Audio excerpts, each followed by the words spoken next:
Chicken తీసుకురావడానికి వెళ్తున్నాను. అమెరికాలో చికెన్ ఎలా దొరుకుతుందో చూపిస్తాను, వచ్చేయండి.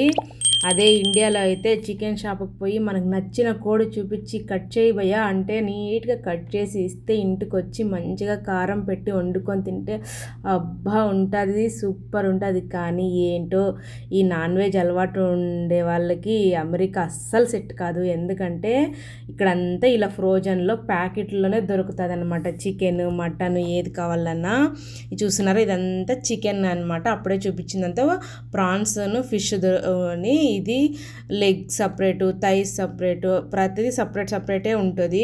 మన ఇండియాలోగా ఓల్ చికెన్ దాని లోపల లివర్ అంతా కలిపి ఉండదన్నమాట.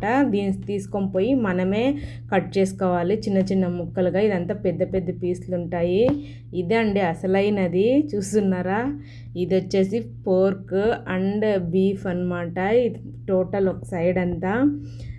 మీ వీడియో కోసం మీ సైడ్ వెళ్ళి వీడియో తీసాను, కానీ లేకపోతే అటువైపు కూడా చూసేలేదు. చూస్తున్నారా, ఫుల్ అదంతా ర్యాక్ అంతా అదే. అమెరికాలో చికెన్ ఇలా దొరుకుతుందండి. నచ్చిందా వీడియో? నచ్చినట్లయితే కామెంట్